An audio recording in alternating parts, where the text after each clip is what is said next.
Hi there, and welcome to the Anxiety Society podcast, brought to you by Jordan Devlin and Scott Hope. This is a show where you can listen to people talk about their life experiences in relation to mental health. Visit Jordan's Anxiety Society on Facebook for updates on how you can get involved in future podcasts. But for now, sit back, relax, and enjoy.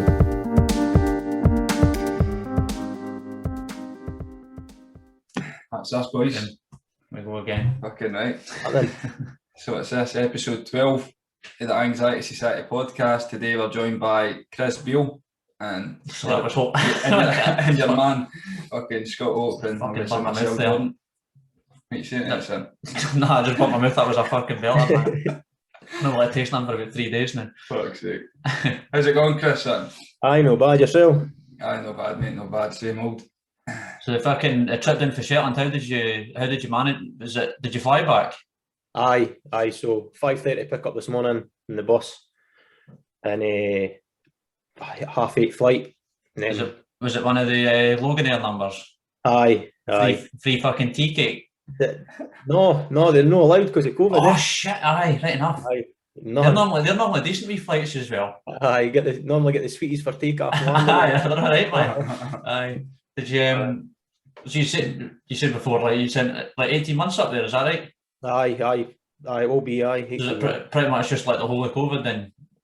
Aye. I've been lucky, like, and I've had a great year to start working away. I've not really missed all that much. Aye. It's only really the last couple of months. Okay, I've missed my wee niece and my wee nephew's birthday, so Aye. that's only 2 things that I've really missed. But everything else I've been at home for because obviously I've not been able to do nothing. So Aye. How long are you away at a time? 2 weeks on, 2 weeks 2 off. weeks. Right. It's alright, eh? That's spot on. Like, What's it like up there, restriction-wise and that? Is it much different to down here? it's a lot better. They had a wee mini outbreak kind of in one of the wee tunes up there. Aye. Just Fucking synchronised. Sorry, mate. Fucking Colin Barry chuckles in here, man. Fucking hell. We better not do that. Aye. So it's been all right. They were in tier 1 for a lot of the time. Ken, when it got eased down here, we were in tier 3. They were in tier 1. So we got a wee Christmas night out and that, so it was decent. Can go out for a steak and. Did you fucking Beall or something? What's that? Is it Beall with fucking what's it? Is that the name of the place? The fucking pub that's right on the front. Christ knows it. No, fucking- Shetland's big, Like folk Aye. know it takes about an hour to drive from one end to the other, Aye, that's Fuck's sake. So you're maybe thinking of Lerwick if you've been to Shetland. Lerwick, aye. I'm up in a place called Sullom. Aye, near Songvo, aye. That's where I'm working. Aye. So we were up there, and we got a wee Christmas night out and that, so it was decent. Alright, aye. The year was on lockdown and that, and I've been able to get to the gym and everything the whole time. So it's been all right. Like, How many folk do you got with you, or are you just like rotation wise at the what? just myself. Like, it's a lonely number, like, but I ken all the boys up there and that now, so it's no bad. But it's just me. There's nobody there for my company when I'm not there, so it's just me and myself and I. Well, son, that's what you need to do, though, eh? Experience fucking the world. Granted, it's Aye, just up the road, Shetland, like, but it's fucking decent working away. Lets you learn a lot about yourself, eh? Aye, definitely, 100%. So, anybody who's listening who's not aware, you're obviously doing a marathon for mental health. What is it, Sam H you're doing it for, eh? Yeah, aye, that's right, aye. So just a bit of background, because obviously we've played football together, eh? So what made you get into the sort of running side of things? You'll need to calm down a bit, I'll keep running, eh? Like everybody else, I started lockdown, couldn't get to the gym. So a couple of my mates are right into running. I was thought, what are you running for? You don't need to. Aye. One of these folk doing marathons and stuff like that. What are you doing that for? Play football or do something enjoyable. And then couldn't get to the gym, so started going out running. And as you get better at it, you start getting that bit fitter and you start actually enjoying your runs and stuff like that. And more than anything, it's just good for the head, eh? And you start feeling a bit down, or you start things getting a bit overwhelming. Get out for half an hour, blast it, and you feel so much better for it, eh? So that's what got me into it to start with, eh? Good, right. I'll take my hat off to you. I'm one of the ones that's like got your opinion, eh? Unless there's something I'm running towards, like folk will say, oh, but you're running towards your inner goals. I'm like, I'm talking about football. If you need to chase a ball down, I'll fucking run all day, yeah. I'll try. But I just can't get my head into the whole running for, like, you've got no end point. No, that's it. I just totally caught the bug for it. It was one of the ones. I feel sick actually saying it, because I ken what my 2019 self would have been saying, you're a knob. But I love it now, so that's it. So you just start off with like 5Ks and that? Aye, no, even that. So there's I'm from Carden Den, so anybody listening for here will ken the Den. It's just maybe 2.5 miles or something. So from my doorstep back to my doorstep was about 2.5 miles. We'll just take the dug round. And so I started off just running with the dug and caught on for there, and just then started going out with my mates. It was about a year ago, just a couple of months, about 13, 14 months, can it come up on my Facebook, I had done a 5 mile run with my mate Bryden, and 5 mile, fucking blown at my arse, absolutely dying. I'd be stopped halfway and that. I'm got the dug woman that she's looking at me as if to say, what are you stopping for? And again, now obviously a year on running a marathon, so made good progress, like, but it's good to see that progress as well. I can just see where you started for where you are now. I can understand it from that point of view. Like, I was ashamed, like, start of lockdown, I think I done maybe 2 or 3 5Ks and that, because it was, what was it, 5K, donate £5 and 5K for... Oh, aye, for the nurses and stuff. Aye. That's kind of how I started as well, like. So I done that, but I was breathing at my arse and I was just like, this is not enjoyable. Fuck this. Your dog will be fitter than me. Aye, maybe aye. So, charity side of things, what is it that stood out for Sam H that made you go with them to obviously put your donations towards? I was having a look, and I decided that I wanted to do the marathon for charity. So I was just having a look through the affiliated charities, and I was just looking like mental health. Obviously, you can I've had my issues and stuff like that. We'll get into that later on, but I had a look, just seeing what affiliated charities were there, and to be fair, there wasn't actually that much mental health charities there. I was surprised, but I had a look at Sam H and started reading up about them and stuff, and seeing all the stuff that they were doing. I was like, that's really good. They've got Chris Hoy on he's sort of one of their partners as well. So that's a bit, can you see a name like that and you start reading into it, So I just seen the bits and bobs that they were doing in different communities and stuff like that. So I thought, I'm going to go for that. It was between them and a charity called Back On Side. You've probably heard about them as well. Back On Side. It's they tend to deal with mental health in football. All right. And more so like grassroots as well. Mm-hmm. That's a good name, by the way. Aye. When you get so I started talking to them as well, but they weren't an affiliated charity. So to do that, you've got to then you've got to actually pay to become an affiliated charity with Edinburgh Marathon. Mm-hmm. So by the time I'd went through them, my Sam H entry had already came back. So I was like, look, I've already got Sam H organised, but I'll be sure to work with you guys in the future, sort of thing. Because this isn't like the be all and end all way. I want to keep doing sort of charity work and stuff. So I will definitely do something for Back On Side. Like, they're a great charity as well. But Sam H definitely stood out as one of the better ones on the affiliated charity list. Great, right. Aye, normally you see when folk are obviously doing marathons, Tough Mudder. Like, I done Tough Mudder on behalf of mine. Mine's quite a popular one, so it's good to see that folk are utilising all the different charities. Like, granted, we're all trying to do the same thing. Obviously, what we're not like a registered charity or anything yet. That's a while down the line, but your money's always going somewhere where it's needed, regardless of what charity you go with. So fair play for that, and I'm sure Sam H will appreciate it. Hopefully they're listening to this so they can hear your be hopefully bigging them up. I like the thought of that Back On Side thing. I've never actually heard of them before. It's good because that reaches a good target audience, that people that probably wouldn't normally talk about that sort of thing. Definitely. They actually done. I played for Kinross Colts, and they actually done like a webinar thing. So they done a webinar with the Colts guys. I didn't make it, but obviously I was like, oh, again, that's quite a great thing to do. Just football, and stuff like that, getting the young boys involved and stuff like that. So I thought, again, if I can repay them in any way, I would. So I definitely be looking to do something for them in the future. Like, aye. You can let us like yourself, a football dressing room, it's not a place where you really talk about things in depth. no, it's no. And it's strange because these are some of your best mates, eh? Aye. The banter that you have with the boys at the football, and you could say things to the boys at the football you wouldn't be able to say to anybody else. Eh? Aye. But like you say, it's just one of the things you didn't talk about that side of things. Again, Aye. Just while we're on the topic of football and mental health, what about that boy? Who's it plays for? Is it Albion? Aye, Albion. Aye, that's just a fucking joke, innit? I've seen that. Like, I was one of these. Obviously, I watched the video and it boiled my blood. And then I seen a few guys almost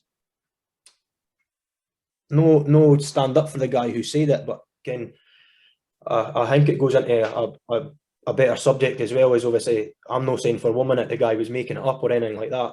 But the heat hunt for the guy who said it was enormous, and quite rightly so. Again, if he did say it and there's evidence there, then that's fine. But it doesn't take much to just ruin somebody these days, does it? No. Especially the new. Aye. Again, obviously, if what he said was true, and obviously I'm no doubting it in any way, then the book should be thrown at him. He should never play football again. But I've seen it myself. One of my mates actually, this woman, this girl, claimed that he assaulted her. Eh? Nothing happened, and she admitted that further down the line. And luckily, it never spread like wildfire. But it just shows it doesn't take much to just end somebody.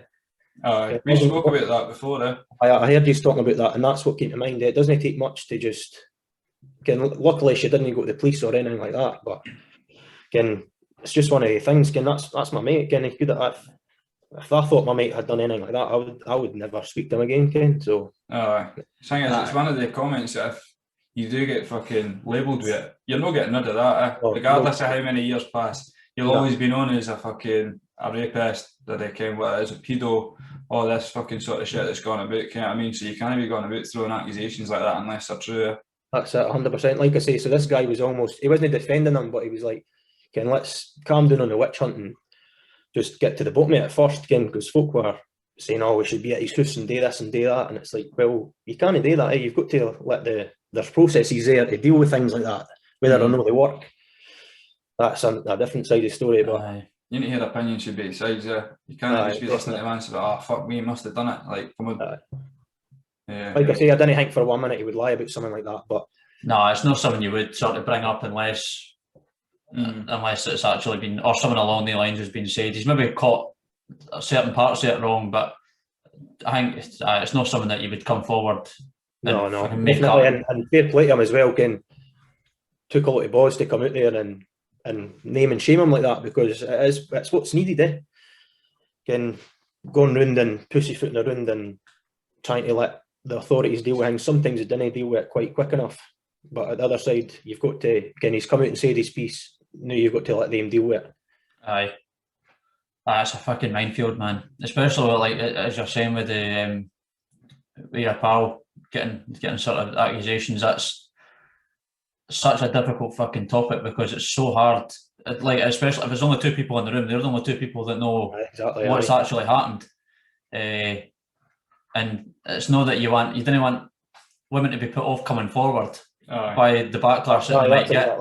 But at the same time, you're not wanting guys getting falsely accused. So there isn't even a solution to it as well. There literally isn't. It is a sort of case by case basis, but there's cases that are so fucking hard to prove, man. That's it. It's a very sensitive subject, but the folk, like I've said it before, the folk that come forward like falsely accusing folks, you get the same sentence as somebody who'd be accused of. 100%, and I can see why they know, because like you say, it could put people off if they think, well, Ken, why should I come forward and in case they didn't believe me or whatever. But no, there's. And that's the thing, if you do start handing out sort of like prison sentences or fines or stuff like that for people falsely accusing, that would destroy any chance of women coming forward that have been abused, in case they're like, well, if they don't believe me, I'll go to jail. And if there's only us two in a room and nobody else saw it, nobody else seen anything, what chance have you got? That's it, and it's exactly the same as these people online who almost use sort of mental health as a token for followers and likes and things like that. It totally discredits people who are actually struggling and people who are trying to make a difference. Don't get me wrong, obviously, if you're talking about it and you're getting it out there, then brilliant. But I don't think it's quite as bad now. Obviously, I'm like yourself. I've come off Twitter and stuff because you were just seeing it. People were just they're going out on weekend benders, and then on the Monday morning they're preaching mental health and stuff, and it's all for likes a lot of the time. Just that attention, eh? That was literally the reason that I got rid of Twitter, because it was every second tweet was fucking mental health this, mental health that. Like, what are we doing? Like, it's alright, like as you're saying, it's great spreading awareness, things like that, but you need to actually do something. Like, there's no point in just saying it and then going about your life as normal and hoping somebody else sort of fixes the problem for that. I know we're not doing a lot. I mean, it's.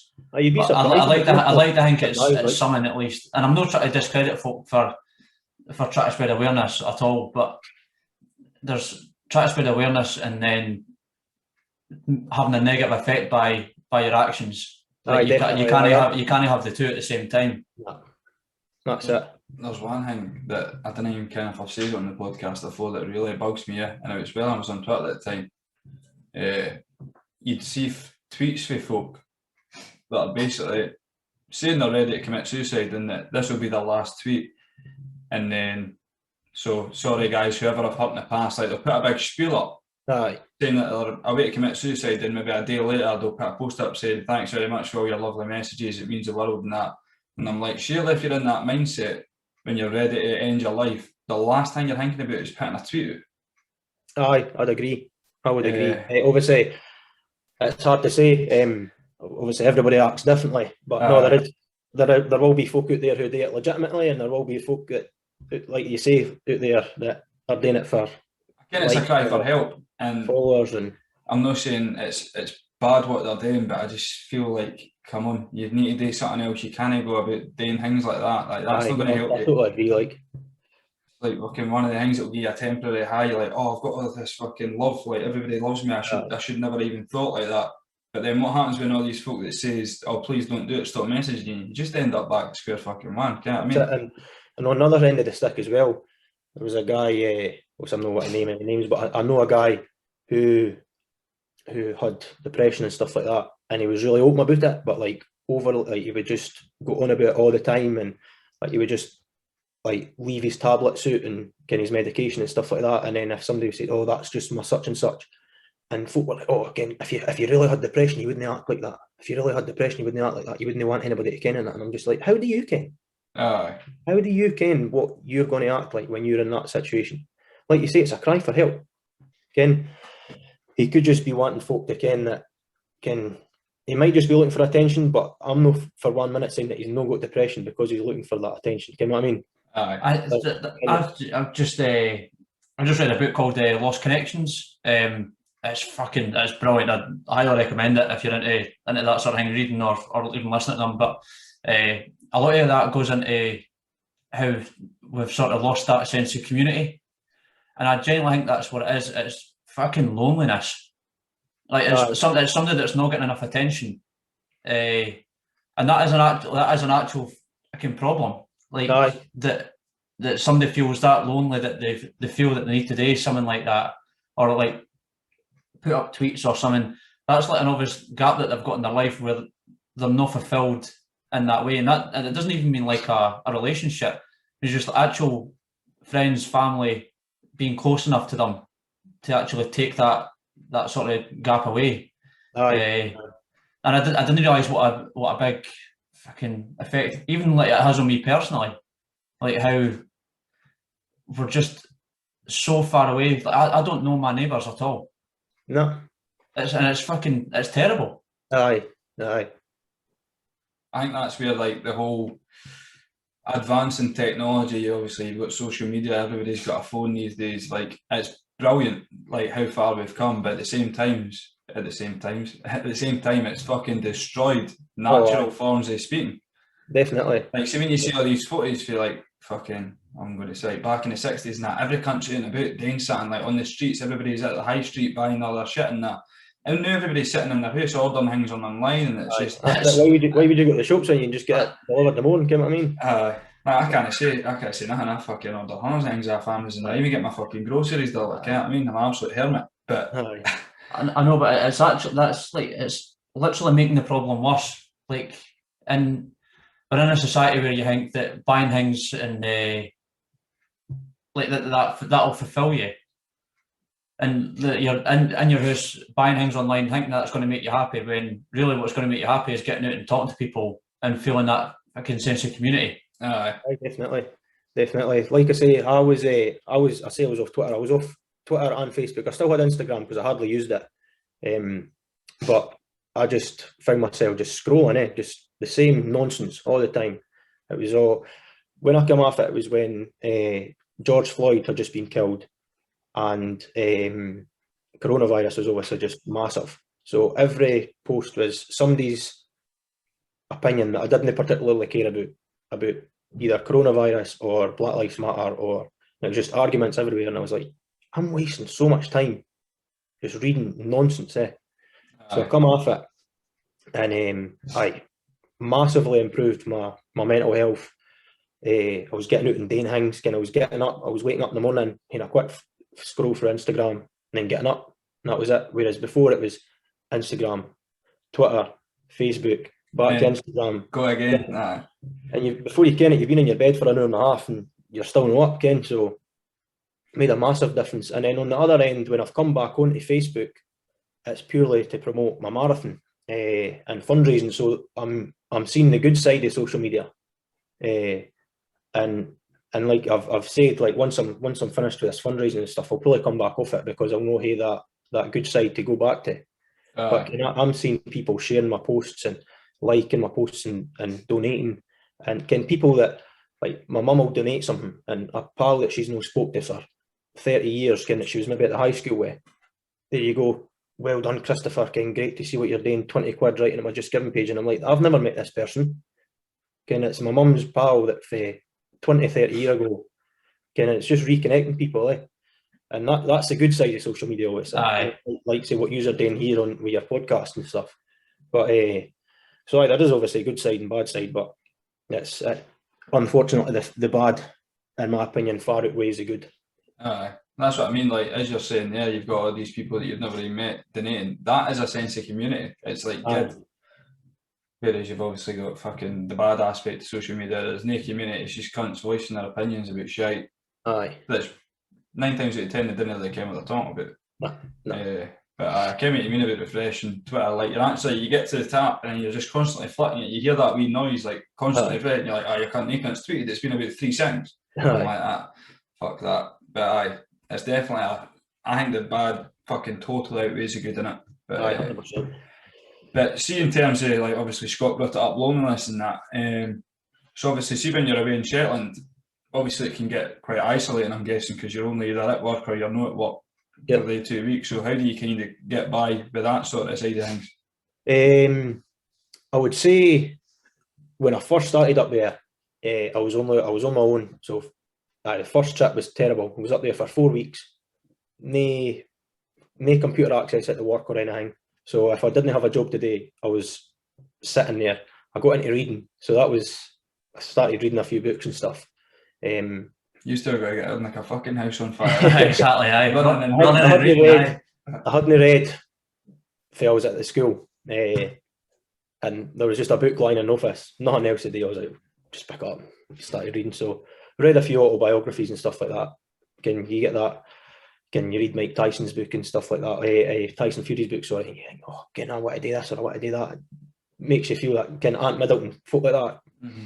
So that helped. Then I was going back after work, going in the gym, going back to my room, and that was me. FaceTime, obviously, my mum, my girlfriend, stuff like that. My sister to speak to the bairns. Apart from that, you realise everybody else has got their life going on, and it's just me that's up here on my own. I can't just bug everybody all the time. So there was times where I was just sitting and I was just, what do I do? I read one of Ant Middleton's books in 2 days. That's how bad it was. Some days, absolutely smashed it because there wasn't that much work on. So I was sitting in the office, not that much work, reading, got my lunch, reading, back to camp, had my dinner, gym, reading, bed. There was nights where I was literally in my bed for 7 o'clock, again, sleeping for 8:30, waking up at like 4 o'clock in the morning, ready to go because I'd been sleeping for the back 8 at night. I'm like, what did I do here? Again, just got to get up, go to the gym, went to my work, and it was just, loneliness. I could imagine, like, I seen it. I had a routine there because I was going to my work, but I could imagine somebody that's lonely sitting in the house, especially on lockdown. You would just be, oh, fuck, really, eh? Again, none to get up for, none to go to bed early for. That would blow my mind. Like, I think it's like I didn't realise until I read that fucking book that like what an effect it had on people. Well, I think I'd mentioned it in the last one. Like, there's a hormone, cortisol, it's called, and it's a sort of like a stress hormone, and it's the same amount gets released when you're lonely as you do when you're under like a physical attack. So like that, you have the same amount of stress in your system as a fucking stupid way of putting it, but as you would if you were actually under a physical attack. I get that, like, and I might just be imagining it, but when I'm up there, maybe towards the end of the trip and stuff like that, I'll maybe be on FaceTime with Chelsea or whatever, and she'll say something and like, for instance, Cooker just smashed the other day, the hob, right? An accident happened, wasn't her, but cracked. And to me, it was like, whoa, no big issue. It's literally the corner of the hob cracked off. But to me, it was like, oh my god, what's like proper? Your levels are so much more heightened. If I was at home, I'd be like, oh shit, that's no great. Whereas up there, I was, oh my god, that's not stressing out about it and that. Or I'll be trying to explain something to her, like, how last night I was trying to tell her how to put a keg in the perfect draft machine. She was trying to do it, and I was telling her how to do things, and I realised myself my instructions I was giving her were terrible, and she was taking them just as badly I was giving them, and I was just getting stressed out with it, and it could be to do with that, and sleep as well. I don't know if it said anything about that in your book. I sleep terribly when I'm up there. I've read up about that. It does, like, loneliness does tend to affect your sleep. It makes you makes you feel more tired. But when you're in your bed, you didn't sleep as well. So, like I say, I could just be imagining it. It's maybe in my head now, so it's affecting me. But that's two things that I've noticed for the time that I spend away. Like,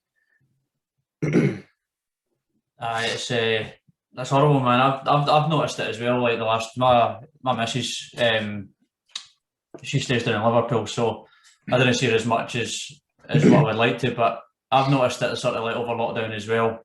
The fucking loneliness sort of. I think I've just been more, because I've been reading up on it, just more aware that that's probably what it is. And I'm not something that struggled with any mental health issues or anything like that. But I have noticed, like, my mood being slightly lower, especially maybe over the last maybe 6 weeks or something like that. I've been getting up and just not feeling quite myself, and I generally think that's what it probably is. And I'm lucky, like, I've got like friends and family, but you still miss that sort of connection with somebody. I've definitely noticed it the last couple of weeks anyway. Sharing a bed with somebody is a massive thing, I think, too. It's amazing how much better you sleep. Aye. Regardless if you're fucking talking or not, you still sleep. My girl will disagree. Like, she loves it. She sleeps on my side of the bed when I'm away. Gets a full bed to herself. Whereas I'm stuck in a wee single bed up there. So I come home and I'm sprawled out in that. And she's like me for the 2 weeks and just curried into the corner. I mean, it's my show for the big bed now. The big bed. So, in terms of, obviously, your personal story, Chris, kind of mental health related, where did that start for you? Like, what age and things like that? Well, a wee bit of background. So, in 2002, my dad took his own life. So I was 4 at the time. So he took his own life. Obviously, I was too young to understand. My mum obviously then had to bring up myself and my sister.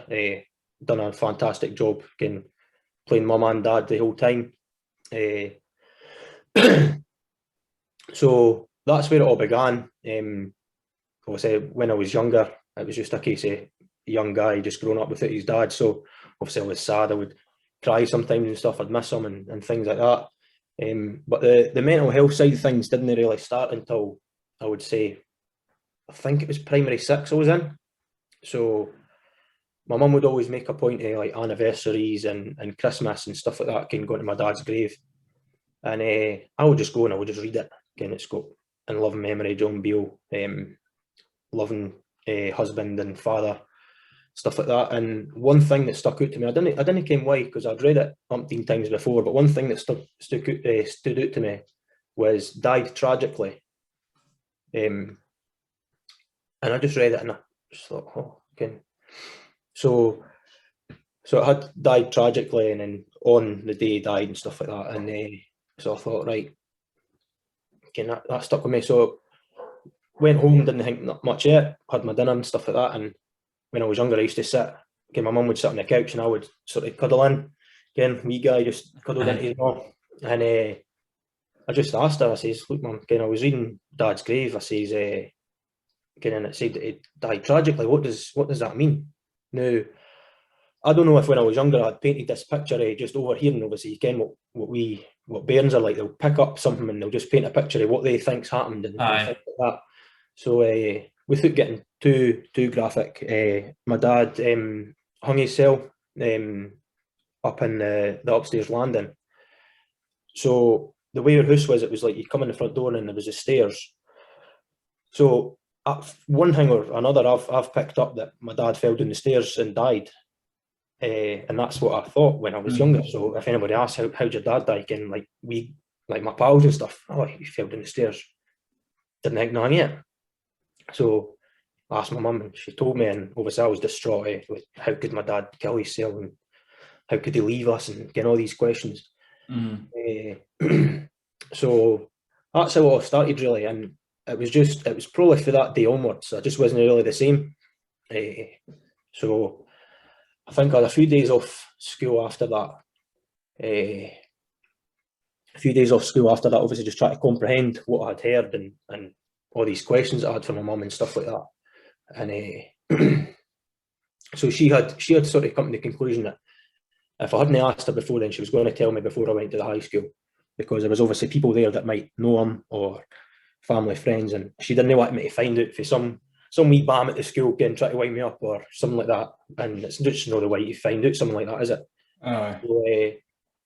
So that was that, and ever since it was just a bit of a rocky road for there, like. So obviously you've had this impression for years before. Obviously, even in primary 6, it's still a very young age to find something like that out.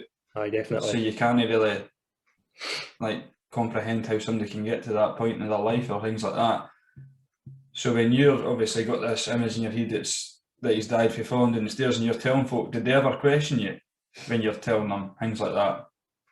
No, I didn't think so, because I would have been 8 or 9 when I found out the real story. So before then I would maybe be 5, 6, 7. And your pals, all right, he fell down the stairs. No reason to question it. No, obviously you're young, you're innocent, nobody questions at that age, so, or no that I can remember anyway. So at first, obviously, when your mum's eventually tell you the truth behind what actually happened, what is your feelings towards your dad at that point in time? Just anger. Aye. Anger like you wouldn't believe, honestly. I'm actually shaking thinking about it. Just like I say, how could he? How could he do something like that? It's so selfish. This is obviously what I'm thinking back then. So selfish. How could he do that? How could he leave us? And just all the things like, oh, this is his fault and everything like that. And no happy to admit it, but just a lot of people will probably, who have dealt with the same thing, felt hatred towards him for a while. It's part of grief. Especially with suicide and stuff like that, you go through all these different stages of grief, and that was definitely one of them that stuck for a while. So all these questions, and I would say the first emotion that I felt was disbelief. Like, no, that my mum was lying to me. And no that I ever called her a liar or thought that. It was just no, he couldn't have done that. Or he didn't mean it. It must have been an accident. But and then after that it was just pure anger, and it was definitely a hard time. I can imagine. Fucking must have been an awful thing to go through, especially at that young age, being in primary 6 and stuff. It's a fucking hard thing to go through, regardless of what age you're. Obviously, when you're that bit younger, it's a lot harder to kind of comprehend, understand. That's it. It was almost like he died o'er again, because obviously when I was younger, I had no come to terms that I just had lost my dad, but didn't think I just missed him and stuff like that. And then I found out that, and it was just like, again, it's like you go sort of back into mourning again. Aye, definitely. And if anything, it was worse the second time round. Aye. Oh, 100% it would be, yeah, because you've obviously been living your life up to that point thinking it was an accident. So it's a lot easier to digest like that, whereas obviously suicide, you could be sitting there for the rest of your life asking questions why, but again, that you're never ever going to get better if you do that. So you obviously just need to, as you say, kind of move on with your life, accept it, and then obviously kind of put the feelings of hatred and all that sort of stuff to one side and just kind of move on. So obviously you say you were off school for a couple of days and that. So you going back to school, how are you feeling about that? Because obviously you're going to have folk at that age, or where were you? How were we at? I didn't tell anybody at that point. I think my mum told my school teacher, who was great with me, to be fair. And it was, did you guys go to Ardroy when you were at the school? Aye. So it was around about the age when we were going to Ardroy. So I went there, and my mum was obviously worried how I was going to be when I was away and stuff like that. So she had to tell my teacher and stuff, and he was spot on, kept checking in on me and just making sure I was all right the whole week that I was there and stuff. But the first few days, obviously going back, I can't really remember them that well, but I would imagine I was apprehensive to go back, and face the questions that I was going to get. But sort of got on with it, and like you say, you're that young, you could tell anybody anything. But I wasn't feeling well. All right, that's it. You want to play football? Aye, sound. Was that all you were worried about, was getting out in the playing fields? So it wasn't too bad. So obviously going to high school, obviously you say your mum was going to tell you before you went to high school anyway, just in case. Obviously you get these fucking loudmouths that bring it up in an argument to make you feel shite or something.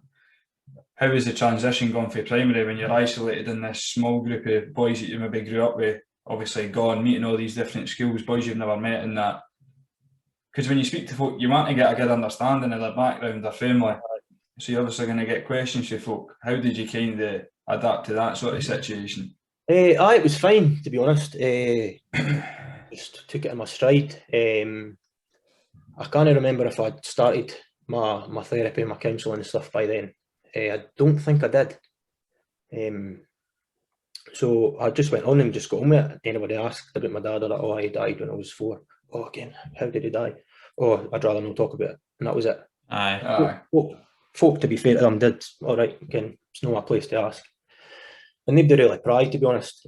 So I just got on with it like everybody else. Obviously, you ken yourself, it's a hard time growing up and going to high school and stuff. But no, I just sort of put it to the side and had all these issues at home and stuff like that that I was dealing with. But no, I just sort of got on with it. And it was a case of, when you go to school, you forget you're again, it's one of the best things for grief is just being busy and getting on with it. That's the thing, it's very much a fucking internal battle that you didn't really let on to people that you're dealing with that sort of thing. And as you're saying, like, when you're at school, you can't afford to take your mind off the ball because you're always busy. You're all, like, even if you're not in a class, you're pissing about your pals or whatever. So as you're saying, it's good to be able to take your mind off sort of dealing with that sort of thing. Aye, definitely. Can you mind the first person you sort of opened up to with your family about what had happened and how old you were and stuff like that? I know you've obviously said, like, I don't want to talk about it to folk who've ever asked, but can you remember that one time that you did eventually just let it out and how you felt? I want to say it might have been my mate Ian, who's been my best pal since I was at the school. Since primary 5. But even then, probably wouldn't have even said to him until maybe about 2nd or 3rd year. So I kept this completely to myself for a good 5 or 6 years. And obviously it's not a healthy thing to do. I had a really open relationship with my mum, so that helped a lot. But no, I didn't speak to any of my pals about it or anything like that. They maybe knew. Obviously my mum and his mum got on really well, so chances are he knew. But never spoke to me about it or anything like that, because it wasn't a conversation that I wanted to have. But I want to say it was probably him, and I could imagine he probably would just been like a rabbit in headlights when I tell him how do I deal with this sort of thing, because especially like in 13, 14-year-old, your mate's telling you that, you're like, whoa, what's going on here? But so I wouldn't bet on it, but it would have probably been him. Like, can you mind a sense of relief getting it out? I would be lying if I said, like, I honestly can't remember, mate. I don't blame me. I can't remember what I done yesterday. But it's definitely a very, very difficult subject to speak about, and obviously when you're that young, you're naive to all this. Especially when we were at school, this wasn't really a thing. No, but it's just as we've got older, it's terrible. Like, and it's scary how much people think that's the only conclusion. Aye.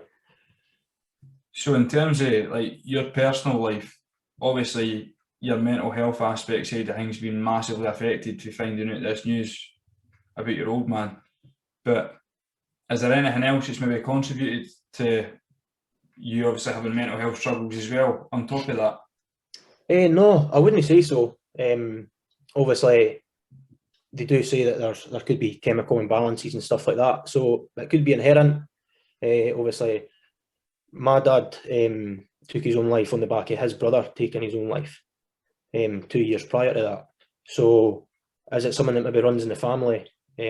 Obviously, my mum and my sister won't mind me saying that they've also had their issues as well. So, I mean, if it's genetic or anything like that, then obviously that could play a part. But definitely it would be the traumatic experience, shall we call it, losing my dad and the manner of losing him. That would be the main factor, I would say. And how's that sort of like manifested itself in you? Has it been sort of like an anxiousness or? No, just well, I've never been diagnosed with anxiety or anything like that. I tend to not get overly anxious. Obviously, everybody gets anxious at time to time. I would say it maybe just manifests itself sometimes where I've heard you speak about it, Jordan, like when you were talking about Scott's couch, again, when you made that comment. And I have that a lot. Again, I'll say something and it'll just be tongue-in-cheek, like, oh, fuck, why did I say that? Again, or it'll not even be anything, like I'll just make myself sound stupid, or I'll say a joke that again, it didn't quite hit the target audience or something. Again, you've said a joke and the rooms went quiet, and that'll just play on my mind for ages. And maybe everybody's the same, so I'm not going to say that I've got anxiety or anything like that, but no, just it would be depression.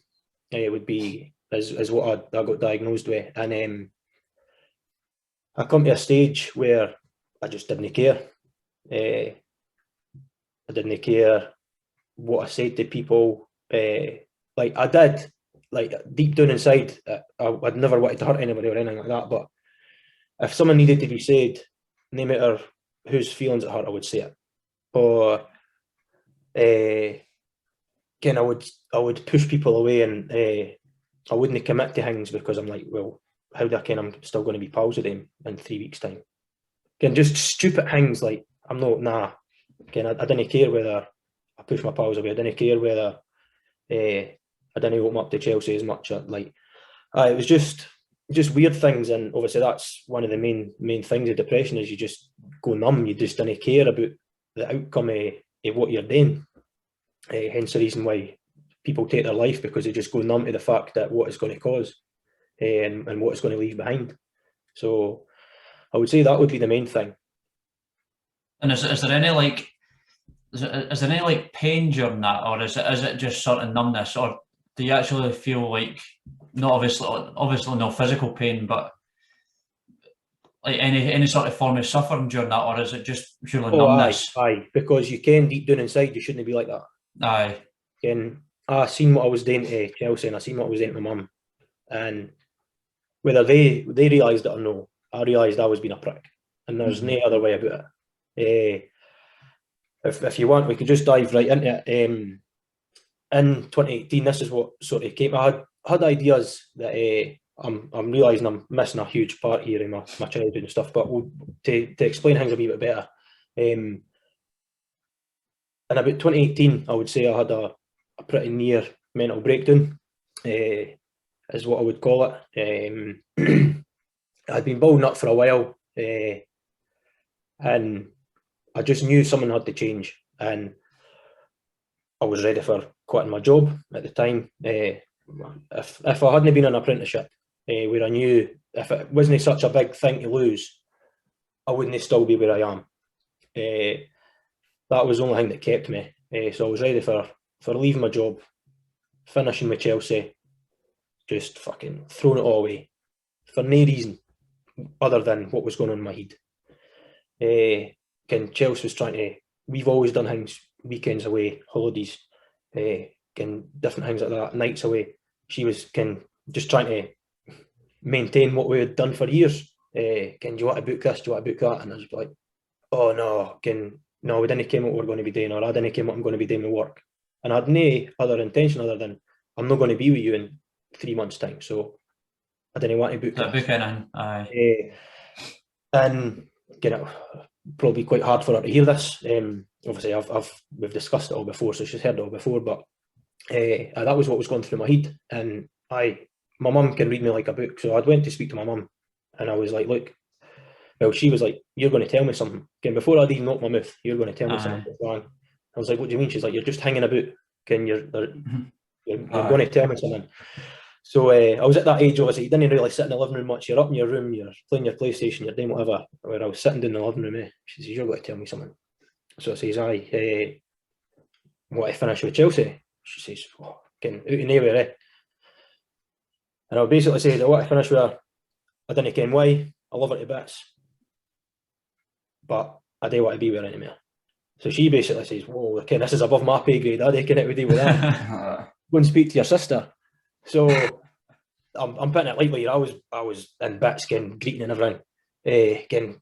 So I went and spoke to my sister. How do I finish with her? I love her to bits and everything like that. But and what I was telling myself is I didn't deserve her, which is a pretty common thing to do. I think in depression is you didn't feel like you're good enough, or you feel like everybody's better without you. So I felt it's selfish of me to know do these things that we had done because she deserves better than that, and I didn't want to do it. So I'm just going to let her go away with somebody else, sort of thing.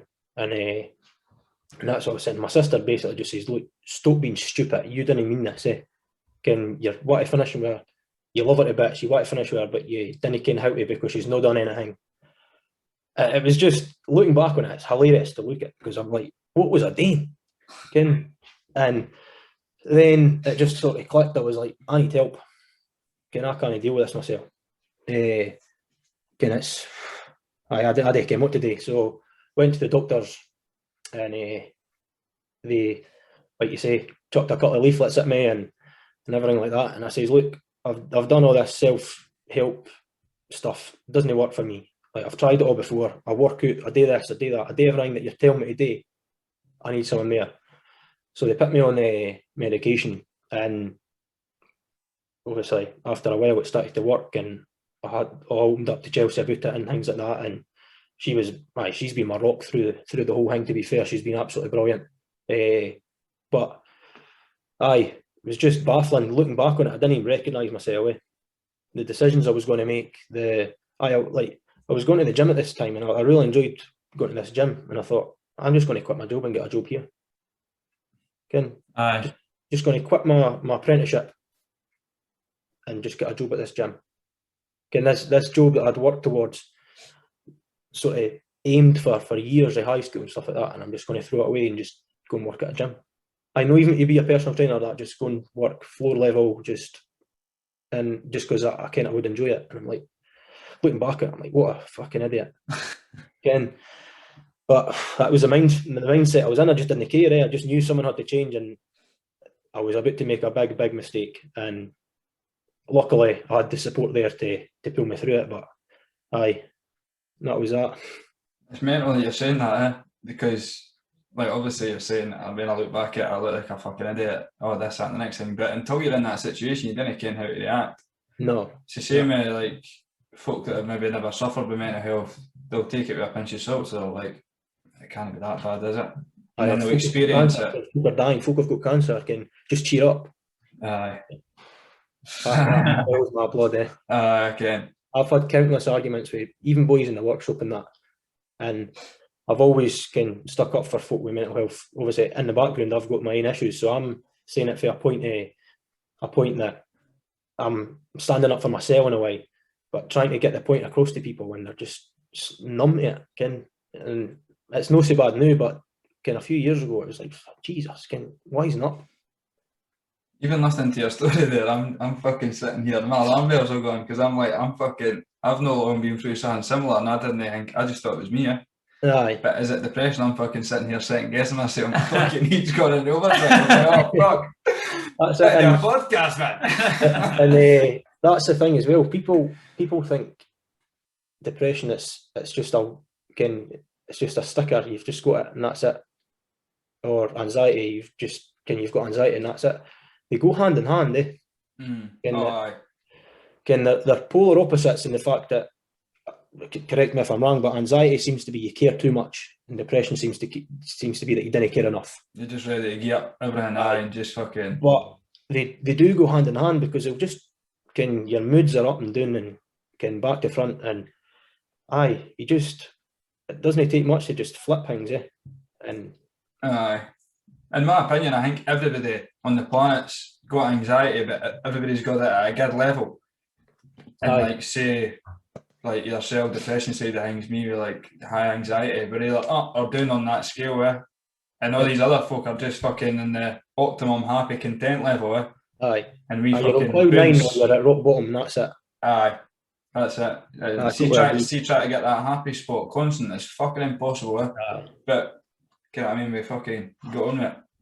And is that is the medication you took at that time, is that something you still take regularly? Aye. So I still take it to this day. I've had a few times where I've dipped, stopped taking it. I didn't need this anymore. I didn't need this anymore. You'll get to a stage where you start to get that maybe level headedness, and it's the medication that's doing it. But you tell yourself, I'm fine now. So I just stop. And obviously, you can come off your medication. I do plan to come off. I didn't want to be on this medication for the rest of my life. But you need the doctors to help you. Aye. Just as they've prescribed it, they need to wean you off it. So Chelsea can tell, my mum can tell, you've not took your tablets. I have. No, you've not. When was the last time you took your tablets? A couple of weeks ago. You're a fucking idiot. What are you doing that for? Blah, blah, blah. And it's funny because when you stop taking them, I don't know if it's just a placebo thing or if it is just your body sort of correcting itself. You feel great. Honestly, see, for a week and not taking your tablets, I'm feeling top of the world. And then you just hit a brick wall and your moods are upside down. That's one thing that I've got is just a short fuse when I'm not taking my tablets. Okay, I'm not an angry or aggressive person, but I'll just snap at wee things, and just the way I speak to people. Like I say people, and the worst it is, Jordan, you'll maybe sort of relate to this, is it's normally the people closest to you that get the brunt of it. 100%. And I feel like I can snap at Chelsea and she'll understand. So I get away with it. Same with my mum, she'll understand. Whereas I would never dream about doing that to somebody that I didn't ken, or somebody at my work per se. And I hate myself for it. But you can't help it. And it comes down to all the time you'll go to work and you'll just put a brave face on. And there's only so long in the day that you can put that brave face on. So when you come home and you're with your family, you're in your comfort zone, you've put this act on for 8, 9, 10 hours, and you come home and you let your guard down, and that's when it all comes out. And that's what I hate the most. was putting my family and stuff through things like that. 100%. Like what you just said there, like you would never dream about maybe say speaking to a couple of your pals like that, but like the folk that are closest to you just want to fucking just tell them to get to fuck her, pretty much. Definitely. But as soon as you do it, you're like, in fact, it's like for me, it was never as soon as I done it, like it was like a rush I got to. Aye. Like it'd be like, I'm a nasty motherfucker, and I'm just like, that's fucking disgusting, Like see looking at back and it makes me sick, yeah. Aye, I'm the same. Like. But even when you're talking about the tablets there, like I got given tablets and I took them for about, I ken it takes about 4 to 6 weeks or something for them to actually work. I took them for about 3 weeks or something. I was like, I feel alright. These aren't doing nothing for me. I'll just stop taking them. Stop taking them. As you say, you feel class and that, But it's worrying. See the amount of things that you're saying there, and I'm just like, fucking hell, I've not even clicked here at half the things that you've come out with. I've been doing a podcast the whole time about mental health, and I feel like I'm fucking perfect. But medication wise, it is a great tool, and it's there to be used, and there's a lot of folk that are against it. Like I'm saying, I'm against it. I'm fucking maybe not against it anymore, but it's just not something I really like. It's weird. Like that book that I've read, it's properly fucked with my head.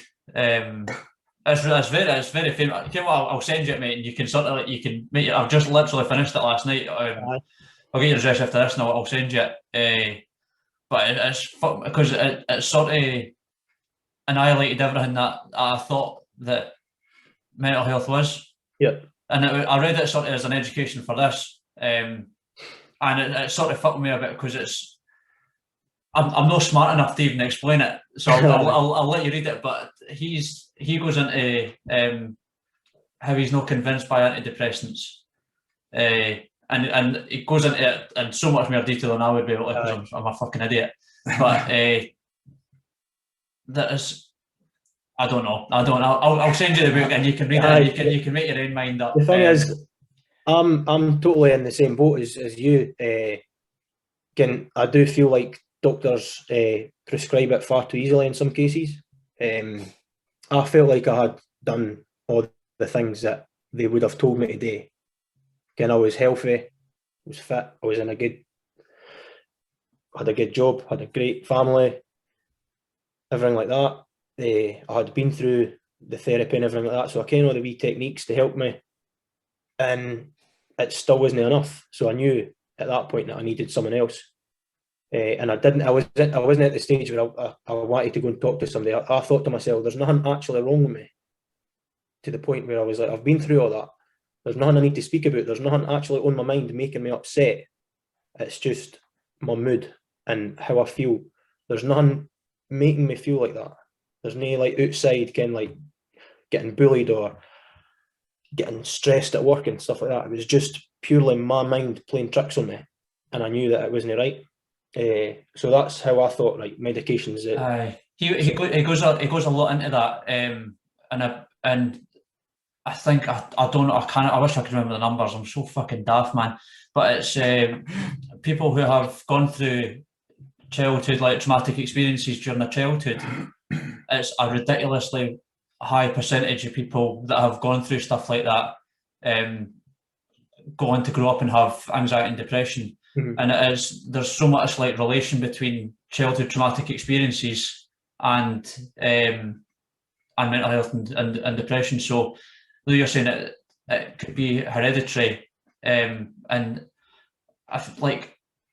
doctors will say there's a big thing about like a chemical imbalance in the brain, but he goes into it and said that doesn't really exist. Any doctor or real doctor will tell you that they don't know what makes up a good brain. They don't know the chemicals that make up a good brain. So for people to be born with a chemical imbalance is nearly 100% correct.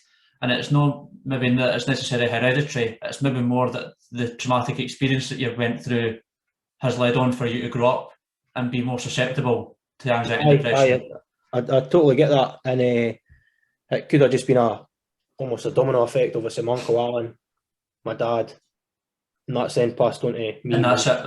So it's more just the traumatic experiences. I totally get that. But at the same time, when you're saying about the doctors and stuff, they they're debunking the idea of a chemical imbalance. I don't doubt that there is doctors out there that's saying that. There's doctors on the other side. I think it's just it just blows the case wide open that there's just no enough out there. Aye. And that's the issue. There's nothing more complex than the human brain, and we're so far away from just as we're so far away, or it seems like we're so far away from a cure for cancer or stuff like that. We're just so far away from even understanding how the brain works and what this does, Ken. So as I say, I'm absolutely fucking butchering what somebody way smarter than me is fucking come up with. So fair play to you for understanding that and reading up on it and doing that bit of research, because it will go a long way and can be able to give advice. And that's it. I mean, we had I can't remember what episode it was, episode 8 or something, Zoe, and she spoke about being on antidepressants, and at that time when she said, I've just got a chemical imbalance and I'm taking antidepressants, and I sort of went, that makes perfect fucking sense. Chemical imbalance. That struck me as well, was the fact that she thought that was the only thing. That might have been playing a part in that. And I watched that podcast, obviously, and it was a great watch. But I noticed that as well. Was obviously the doctors had explained that was the only thing. And I'm like, well, she's just spoke about all these traumas and things that she's going through, and you're just putting it down to a chemical imbalance. Like, surely no. There's got to be a way of getting to the root of that problem. I know, and at the time I completely agree with her, and I don't. Like, I'm not trying to fucking say that taking antidepressants and if they make her feel better, if they make you feel better, fucking take them. Like, it's no, I'm not saying that they're no good for anything. But it's just sort of like, I'm going to have to research more, I think, because now I've got like people who are saying that antidepressants are working for them, and then this guy that fucking book I've read has just shut all of them. So I'm trying to fucking balance it up, man. I think what he would probably be trying to get at is, obviously I've not read the book myself, but there's other ways, and Joe Rogan talks about this a lot. I can you watch Joe Rogan stuff. He goes on to say about that they do help, and it's like exercise, and it's a tool to help you, but it's not the be all and end all. There's other ways to just like there is with cancer. You can get chemotherapy, or you can start using these other herbal treatments and stuff like that, and others argue that they're better. So it's more than one way to skin a cat, and it's just that sort of thing. Whereas, again, if you've tried everything and the tablets and medication helps, then perfect, but I wouldn't recommend just going straight for the tablets. There's a lot of self-help that you can do out there that will help you, because something that nobody ever talks about as well is the side effects of the tablets. Just one that kills me is just sweating profusely. Honestly, mate, it's unbelievable. Like, I'll go on holiday. It's embarrassing to say, like, but I'll go on holiday and I'll be sitting. I can't wear, like, I've got a pair of joggy shorts on now. I can't wear them on holiday. I don't think I could either. But honestly, it's just, I never used to sweat at all, and now I'll wake up during the night sweats and that. It's horrible, but I ken that it's take the bad with the good. Like, sweating's a lot worse than wanting to tell everybody else to fuck off. You know what I mean? So it's the pros and cons. But that would be one of the main things, is for me to get off the tablets, is just to stop having to deal with that. And then there's other bits and bobs as well, like forgetfulness. Can just forget things and that. And tiredness as well. It makes you tired, and you'll just be lethargic and stuff like that. And then it's like when you stop taking them for that week, you stop sweating, you're no tired, so you're on top of the world. You feel great. And then comes a crash, and it's obviously getting weaned off them would be the ideal situation, but I'm not quite there yet. There's no harm in taking them. No, as we say, it's another tool in that toolbox that you use. Again, he goes a lot into, like, how you say, like, self-help, and that's like quite a big genre now, is self-help. Again, I'm going to fucking butcher this, but he's sort of saying that that's like the wrong way to look at it, and I see a lot of it, and it's mainly lasses that I see, like, I'm just going to start thinking about me and make things about me, and that's the way I'm going to deal with everything, and everybody else is fucking I'm not going to trust anybody anymore, and I'm just going to think about myself. Aye. You know, like, that is the complete wrong way to look at it. Like, self-help, isn't it? Like, we should be fucking helping each other through stuff. No, self-help is a case of building up yourself and building up the community around you. Aye, it's rather than just, I'm going to make myself better than everybody else and no trust anybody. And I totally get it. Completely, and I get that maybe like people have had bad experiences and relationships and stuff like that, but no trust in anybody isn't the right way to go about sort of helping yourself. It's going to make you more anxious. Aye, because when you're focusing on yourself, it makes your problems feel like it's the fucking whole world's problems. Aye. Where if you're involved in something and you've got other people to look after or other things to do, your problems don't feel as big. Aye, spot on. So see, just reversing back a wee bit, obviously, as you said, we did miss out a wee bit of your childhood there, straight to 2018. So in terms of, obviously, you say you came to 2018, you had a brick wall, you're like, I'm going to fucking finish with your missus, I'm going to quit my job, do all this side, you know, these different things. Sorry, is there anything that kind of sped the process up of getting to that, like triggers or anything that you just weren't happy with? I would say just life again. Just life getting on top of me. It was probably the realisation that, holy shit, I've been with Chelsea now coming up 8 years. So I've been there since I was 15. So I was getting to that stage where I'd probably been with her for 4 years or something, and it was getting a bit, this is getting serious. Well, it was serious before then, but again, it was probably just a case of I'm progressing in my career, I'm progressing in my relationship. Things are turning into an adult now, and it might be just too much. I genuinely don't know. I couldn't say one thing, like she said something and it just flipped me off, or she asked me, when we're getting proposed, when we're getting engaged. It was nothing like that. It was just a case of it seemed to just go overnight. Like I was just like, again, it built up a wee bit, and I was sort of in denial. Like I'm not depressed. Again, I'm strong.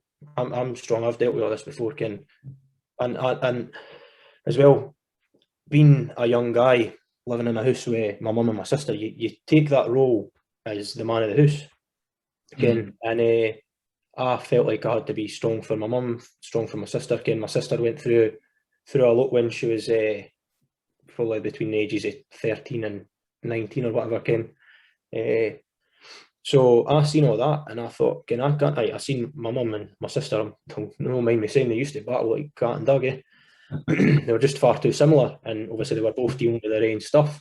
So I seen it as, I'm the glue that keeps this family together, and that's how I seen it at that age. Where it wasn't like that, but like you say, Scott, you look at your problems and you say, this is, and I took that. And it probably makes sense then, looking back on it, that it was probably no long after my sister moved out that these problems really come to light. Me and my mum maybe started drifting a wee bit, just with the fact that, again, my mum and my sister used to argue. Knew there was only me and my mum in the house. We're both really similar, so if we're going to argue with anybody, it's me and her. Again, the dog's just sitting there, can't argue with her. But aye, so it could have been something like that, and it's just spread up the process, but nothing just spread up the process. I don't know. There was nothing major, but it just sort of built up, and I let it build up without saying anything, and that was the biggest problem. Aye, I can get that too, because like you feel like everything in your life's gone well. You've got no excuse to feel anxious in any sort of way or doing any sort of way. Like there's nothing exactly triggered out of that, but nobody prepares you for like adulthood. No. So it's one thing, like as you say, you wake up one day and you're like, fuck me, like I've got maybe a job to worry about, a house to worry about, a missus to worry about, money to worry about, all these things, they all start adding up, and your fucking mind just like, what one do I worry about? No. And then that's when you think that's just when you snap, No, I can see that. Like skill, you always get taught, right, you need to learn all this shit and then you can go to university. It's like, but I think we need to be taught a wee bit more about life in general. Aye, definitely. Like, why are you going to university? You're going to university to get paid more, so you don't need to worry about money, because you're going to need a mortgage at some point. You're eventually going to meet somebody, regardless of how fucking stinking you are, and you're going to love them, and you're going to have burns and that. Like, at the same time as well, I think we really need to start pushing this. Do what makes you happy. Aye, that's a big thing. When I was at the school, I absolutely loved woodworking and things like that. And again, I'm happy with my job and things like that, and I'm doing well and stuff. But again, I'm like I absolutely loved woodwork, and being and like wanting to be a joiner and things like that. And my teacher sort of steered me away from that because he seen that I had potential to be an engineer. And so that's great. Obviously, engineers, you've got the potential to make maybe a bit more money than just your bog standard joiner. Like, I'm not saying bog standard, that you'll get what I mean in a minute. But again, if you've got ambition and stuff and you want to be a joiner, you could have then had your own company and started employing boys, build it. Again, there's so many other avenues to get to the same place, and you'd be so much better off doing what you enjoy and putting your time and effort into something that you love doing, rather than just going away and slaving away for a company 9 till 5 because you can, it's a good paycheck. But again, you've had to work to get there, and it might not be what you want. So, like I say, nobody, like, I'm not saying I might have made the decision myself, but absolutely nobody at that point said to me, Ken, what do you want to do? What would make you happy in life? What do you see yourself doing in the future and enjoying doing? Nobody said that. It was always just a case of get an apprenticeship or go to uni. And that was only two options that I had. And even then, the apprenticeship was what I wanted to do. I still had people, no, get to uni. Aye, that's fucking too big on uni, just so I can come out with student debt and not have a job at the back yet. Aye. I was like, or I can go and learn my trade and potentially work towards that in the future. So they are just totally one-dimensional. And like I say, had somebody, like my mum was always a case of, you do what you want to do. But it was never a case of stop and think, like, you really like doing what you're doing, so why do you want to do something else? Okay, like, what if you love woodwork so much, why do you want to then go and start working in engineering? Because it's not, like, you might enjoy it, but it's not what you love. Aye. But my mum was spot on. She never can hear all these people picking subjects for their kids and stuff like that. My mum was always just a case of hands off, like, I'll support you in whatever you want to do. But the teachers weren't like that. They were all, take this and you'll get to uni and you'll be able to do this and you'll be able to do that. Can try to map your life out for you. And it's no, you see all these people that are happiest in life and they're like artists or whatever, living in, I smoke grass, they're that happy, but they're not, they're just fucking living their life. Again, they could have a 1-bedroom flat and somewhere that they're they're not living out with their means, but they're doing something that they love, and they're the happiest people you'll meet, Just think of that. And I just think that, again, you should start pushing kids into doing things that they enjoy doing rather than seeing an end goal of money. Aye. And that's what I think would help a lot of people as well. I know, it's mental. Money makes the world go round, but at the same time, there's a lot more ways to make that money than just your bog standard. And it's mental, like, pretty much everybody, I'd say 99% of people would say money is not important. Like, or it's not the be all and end all.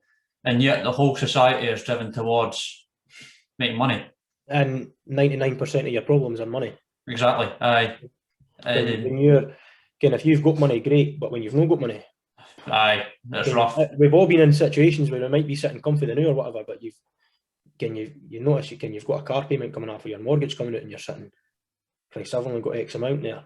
Aye. We've all been there, and it's a case of Christ, like, again, it's that old thing, £20 is not a lot of money until you've not got it. Aye. It's one of the ones it doesn't make you happy, but it sure helps. Even when you're mentioning there, like, obviously you're saying teachers need to be like, nah, what do you want to do? Ken, when they ask you that though, it's when you're far too young to even comprehend what you're actually good at once you've done all these subjects. Once you actually are settled in high school and you ken what you're good at, ken what you're no good at, they should ask you then, like, fucking 5th year, 6th year, what do you actually want to do with your life? Aye. Regardless of what you're good at. So, right, son.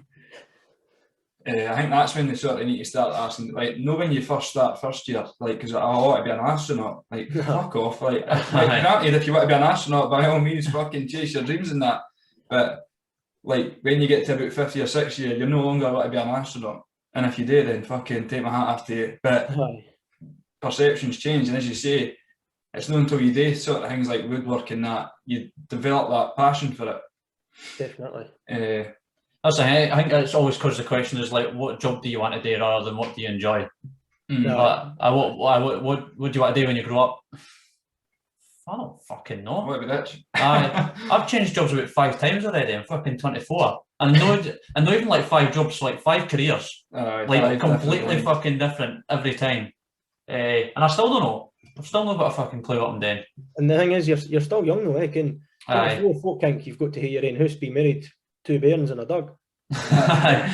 There's no need to be like that, eh? I'm 23 and can just bought my own house and stuff. And got 2 bairns and he's got a dog. I've got 2 dogs, no bairns. But no, I can't even go for a haircut without getting asked. Oh, when you put in the question, then you want to just cut my hair, neighbour? It's just everybody just thinks that things have got to be done in this time scale, and that's it, eh? And it's not like that. Maybe try to cut the grass as well as your hair.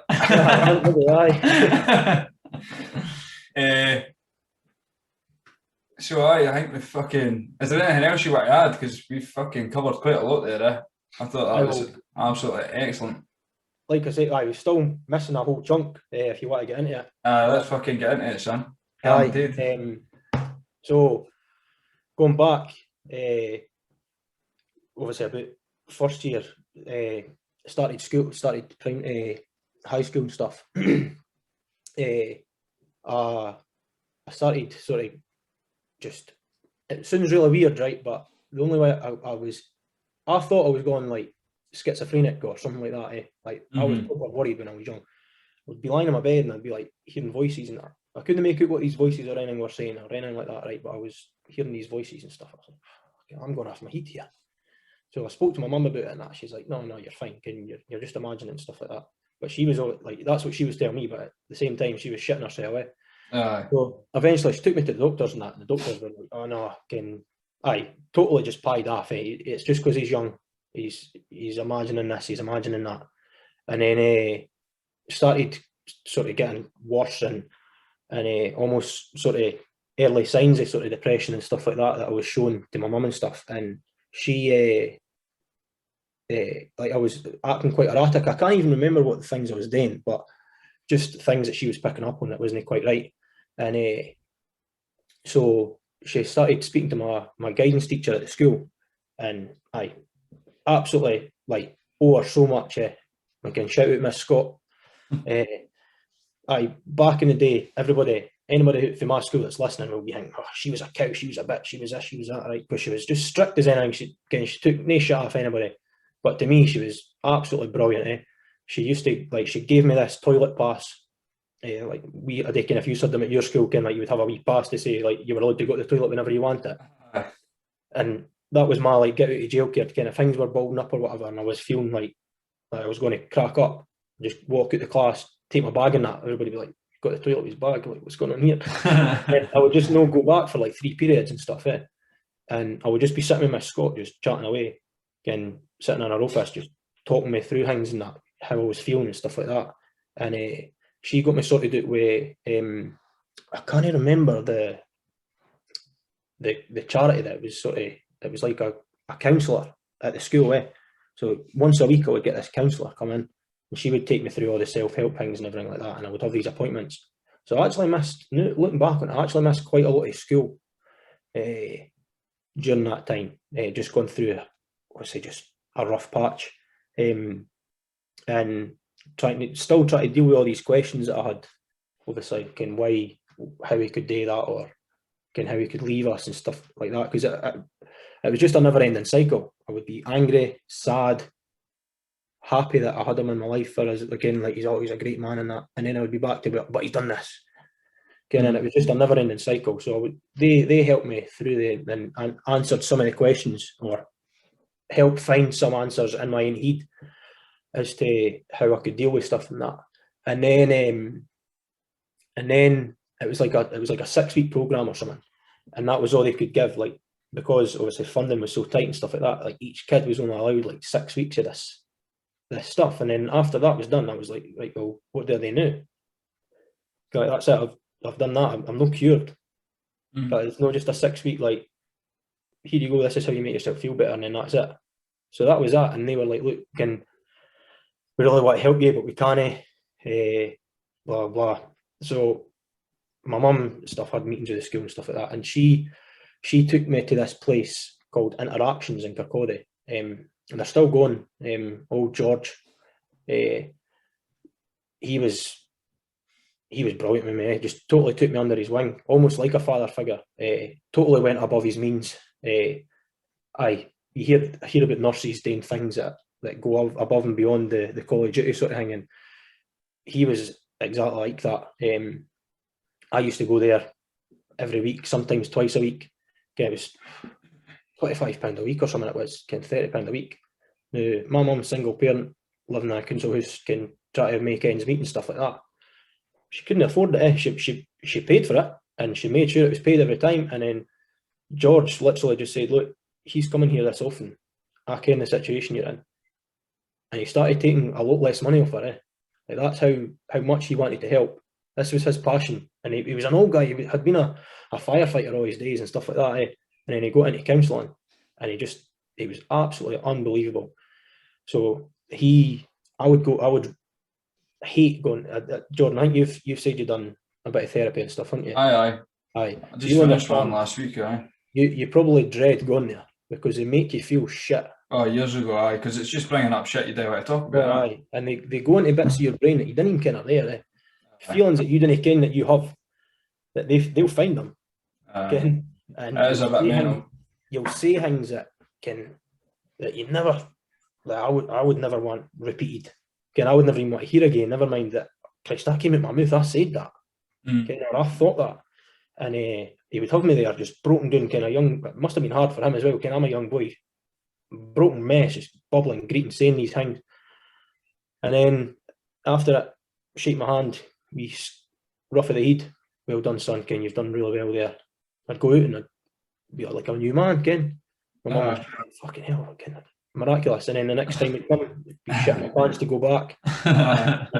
And slowly but surely, I just started enjoying the sessions, because we had got to the right deep cause of these feelings, and answered a lot of questions. Explained to me that it wasn't my dad that took his own life; it was depression. Depression killed my dad, no suicide. And when I started looking at things like that, this will hopefully help a lot of people if they've never thought of it like this before. Look at depression and anxiety and stuff like that as the illness that it is. They're not in the fit state when they make that decision that they're going to take their own life. They are not in any way, shape, or form healthy. They have not made that decision. The illness has made that decision for them.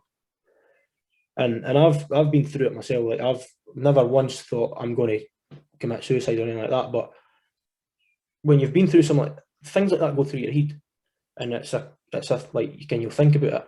And I've always told myself, no, my mum would be devastated. My family would be I've realised what it leaves behind. I would never even think about following through it, and luckily, obviously, thankfully. But obviously, if you're in such a dark place that doesn't matter to you. I mean, even when I was in my darkest place, I was never in a place where I was in a position that I was going to take my own life. And so I could only imagine what my dad was going through at that point. The fact that he's weighed up the pros and cons, and that his family are better off without him. And that's came a logical answer to him. How messed up do you need to be that is the only logic, and that makes sense to you, that they are going to be better off without you? So that was a massive part in the healing process, and understanding that my dad took his own life, but it wasn't him. Okay, and some people might, well, but it wasn't him. That he didn't make that decision. Depression made that decision. Aye. his mental illness made that decision, and that was massive for me. I really big to come to that conclusion and to get that out of talking to somebody and stuff like that. That was massive on the sort of moving on side of things. I'm guessing that's sort of that point that let you sort of forgive him. Oh, aye, definitely.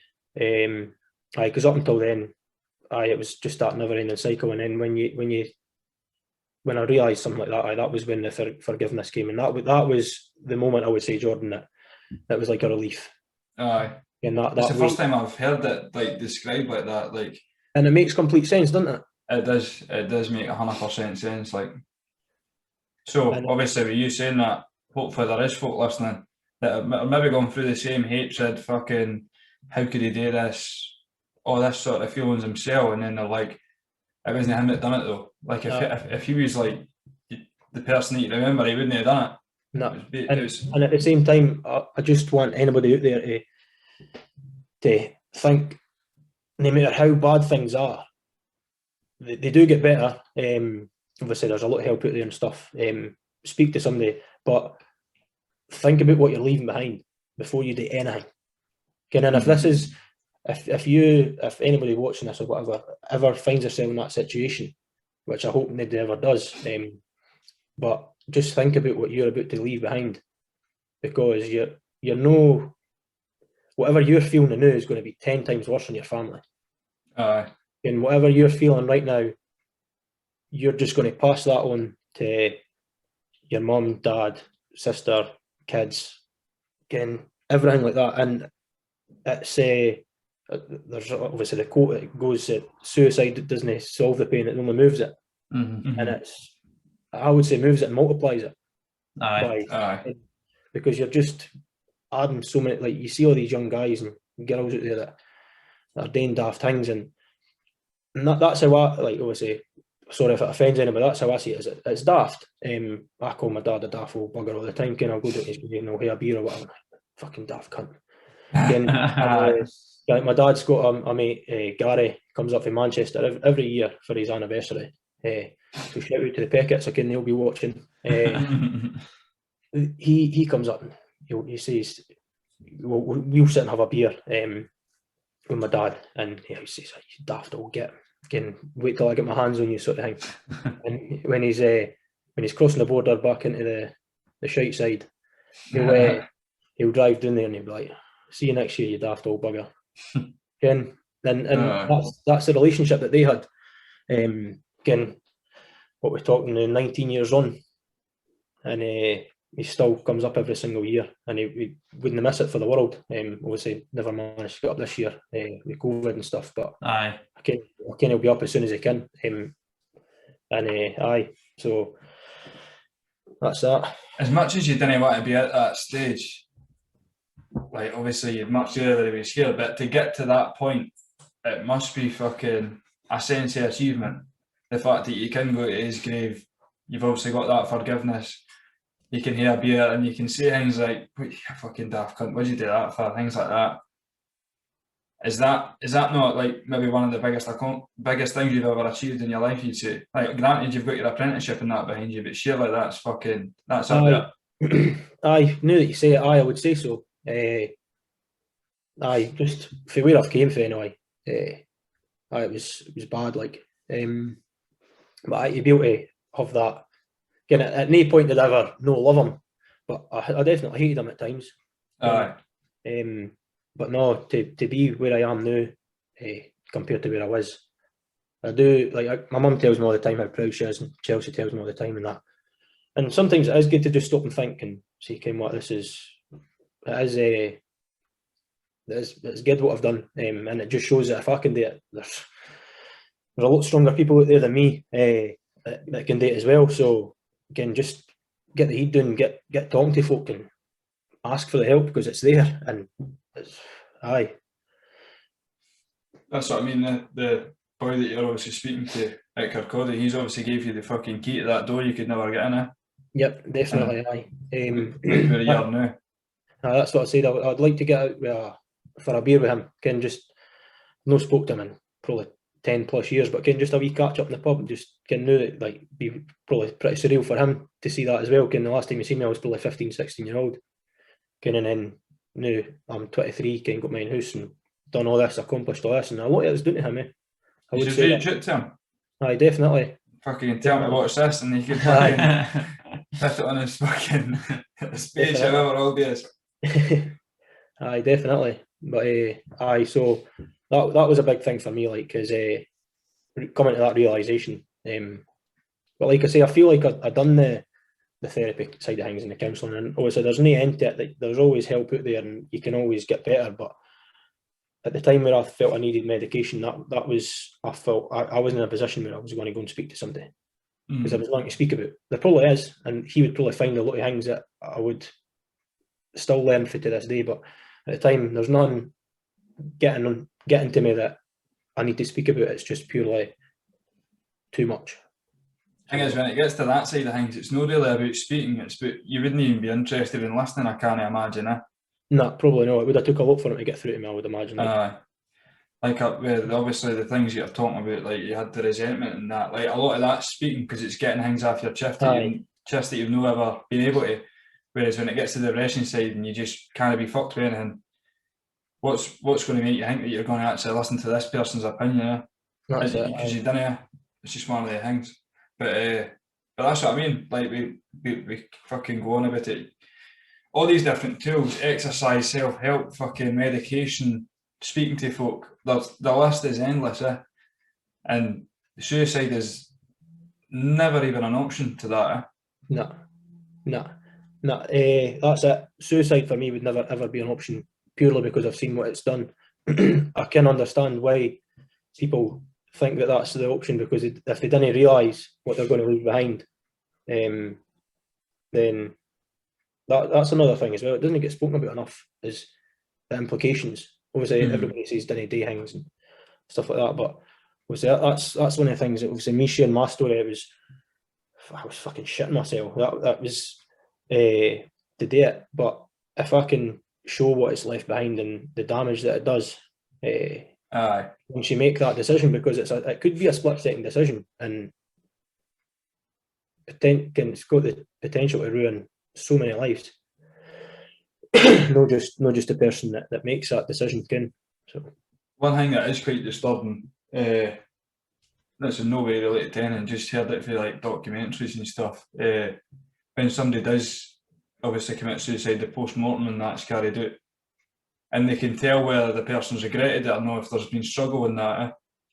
So when you get told something like that, that's probably when it does hit home the most. Aye. So we're obviously at a stage where we can everything about everybody, social media things, and you've got all that sort of stuff. But obviously, unfortunately, if you're to come across somebody that you're pally with, related with, and all that, and they do end up committing suicide, and you do hear about they've maybe regretted it or something like that, then that can make, obviously, being pally with somebody or being related to somebody that's committed suicide is bad enough, but to find out that the person struggled, it's fucking kicking you in your doing pretty much. Definitely. Definitely. That's something that folk need to understand. I've got a funny wee story about, obviously, like I can see the funny side of it now. Just totally swinging the conversation, if that's all right with you. No, that's all right. Aye. So you had asked, obviously, about if I can remember the first person that I told about my dad, and vaguely, but I can remember the first person I told, like out of my friends, that I had depression, and you ken him, Ben. It was Ben. Off it. Aye. So we were standing in the workshop, and I work with Ben, obviously, and standing in the workshop, and he says, "Look, Ken, I've got something to tell you," and that. And he was like, "All right, okay, what is it?" Like, no expecting nothing, and I've just dropped this bombshell on him. I was like, you can about my dad and that. He was like, I was like, I've got depression, and he's got a nervous laugh, So he just went, right. So here's me. I can actually imagine it too. You joking? like that. And I was like, no. And he was like, because, and it just shows, like, that the reason I'm sharing this is because it just shows you do not know what somebody's gone through. Like me and Ben have been really good mates for I started my apprenticeship, so probably what, 2016. Really good mates, and for 2 years I went through that, and then was it 2018 I got diagnosed, and it was maybe even like 2019 that I told him, and he was baffled. Could not. He was the same as you, Scott. Had no experience. Nah. Totally naive. Obviously, just like part of the reason why I didn't tell anybody for so long as well, and I didn't actually say my story until just recently when I was doing my fundraising, was the fact that I didn't want folk worrying about me. Mm-hmm. I didn't want anybody worrying, and I didn't want anybody treating me differently. I didn't want anybody if I made an arse of myself at my work or whatever, I didn't want anybody, I can't say that to him because he's got depression or anything like that. And it was maybe just a complete nonsense thing to think, but that's what I thought. I didn't want any sympathy. I didn't want anything like that. So it's not until now that I've sort of told my story, and obviously I'm telling it to a further audience now because I realise how much people have helped and stuff. But it just goes to show you do not ken what even your best mates are dealing with sometimes. Okay. And that was just Ben. Just to put that into perspective, that's Finn Graham's cousin. So imagine how Finn would react. Finn, so it's fucking, and I'm like Finn, man. I can actually just imagine him. There's no harm by it. It's just the way it is. And that's one of the things as well. Like I would say, if anybody does come to you with something like that, didn't feel like you need to treat them differently. Treat them the same. Because I ken how I would want to be treated. I didn't want folk pussyfooting around you. Can make sure your mates are all right, but didn't just mollycoddle them to a way like you can't say this to them because you're mates for a reason. You've got that banter. Didn't stop that. That's only going to make things worse. I think that's where there's a stigma attached to it. Folk feel like they need to treat you different because you're going to go away and do something stupid. If they're there to say the wrong thing, but it's not like that. But that's what I mean. If somebody obviously does come to you with a problem, hear them out and just ken that if you insult them, they're not going to be fucking going home and crying their eyes out at it because they've already got too much on their plate. They're just going to be grateful that you've treated them like any other. Aye, definitely. But that was one thing that stuck with me, and it was just we still laugh about it to this day. Like every time we're on the drink, it's like, oh, mind that time. That's actually made me think about some snowflakes. Came when folks like obviously online's a very, very bad one for it. Like because obviously you didn't ken who you're speaking to through a screen, but in person, when you're maybe to say something to somebody pal and you're like, oh well, you didn't ken how I'm going to act when you say something like that. And I'm just like, come on, son, fucking play the game. Like fair enough. Like it's one of the ones like if you say it once and you ken it affects them, and then you continue to say it, then you're an arsehole. And somebody takes it the wrong way and then starts reporting you and things like that, you're like, I ken what you mean. Like,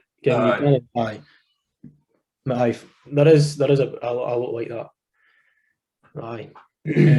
So, what was I going to say? Have we got to that point where you've got this one bit of advice?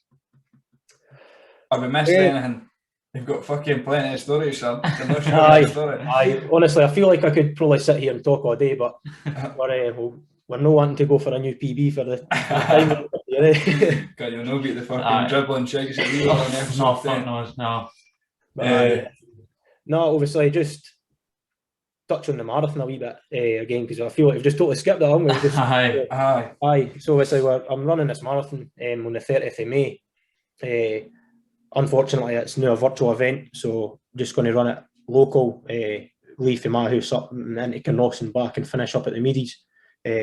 So if anybody wants to follow my progress, I'm sure Jordan and I'll share my Facebook page. It's Chris's Marathon for Mental Health. The same tag on Just Giving. Obviously, anything that anybody could give would be amazing. My story's on there as well. If there's anything that I've missed out, I doubt it. Like, if there's anything that I've missed out, you can go on and have a read there. And again, even if you didn't have the funds to be donating or anything like that, just get a share or even a read if you feel like it. If what anything I've said will resonate with somebody else, just send it on to them. If we can get out there, spread the word a bit. Obviously, I just go for that. So just running this marathon. Training's going well. I've done the worst step now. Just on the taper back down. Have you been following a plan? No, I've just been winging it, mate. Aye. I've got bad shin splints and that. Aye. So I realise all these running plans, all these marathon plans, will have you running 4 or 5 times a week. Yep. And I just ken that I've maybe got 3 runs in me at most, depending on distances and pace and stuff like that. So 2 to 3 runs a week I've been doing, and just make sure I get my long one every week, and just getting chilled runs in there, some fartlek runs, and obviously you'll ken what I'm talking about with things like that, and hill reps and stuff like that. Just bits and bobs like that. But no, I've just been winging it. Because the long run does fuck you. I remember the first time I did, I think it was 18 miles I did. Honestly, see, after that I was like, I'm never going to run again. Like, that's me done. Like, I couldn't see how my legs were ever going to get better after it. See, I didn't again. The longer runs, I tend to enjoy them. I think your mind goes to places that you'll never go to, sitting watching the telly or anything like that. Again, especially, I mean, I done a 20 miler listening to you pair talk shite for 2.5, 3 hours. So I sent Jordan the Snapchat of that. So I done that, and I just do things that you come to. I was answering questions. It was when you were talking to, I think her name was Kate, and Harris as well. Just listening to their podcasts and stuff, and I was just, how would I feel if I was in this situation and things like that. Whereas obviously if you're on the short runs, you're just short, quick, 30 to 45 minutes, your mind's really working, you're just getting it done. Whereas the long runs, you feel like it's a therapy session, It does, And I think the short runs as well, I really don't enjoy. I do like a sort of 10k minimum now, because I think with 5Ks I just watch the clock too much, and it takes enjoyment out of it. I like the whole, like, right, I'm going to be here for at least 3 hours, so fucking get used to it. Like, there's no point in checking your watch after 10 minutes because you've got a fucking long way to go. So, as I say, you sort of just get into a rhythm and into a different mindset. I find it quite relaxing. After the first sort of like 5K is difficult when you're like, fucking, my shins are sore already. Like, I'm 2K in and my fucking shins are killing me. And then you do sort of just get into just wee battles, you see yourself, right, I'm 1/8 of the way there. I've just got another 7 of these today, and everybody does it, I done I ran 21 miles just up in Shetland there, and that was my long run. So obviously before you do a marathon, you're not meant to run for the distance, but you're meant to run for the time that you're aiming for. So I'm aiming for around 3:30. So I was like, right, I'll be on my feet for 3 hours 30. And so I ran 21 mile and ran 2 miles, and I thought it was only a 20 mile loop, but it turned out to be 21. So I was 2 miles in, I was like, I'm not going to do that in there 10 times. That's me finished. That was easy. Then I was 4 miles in.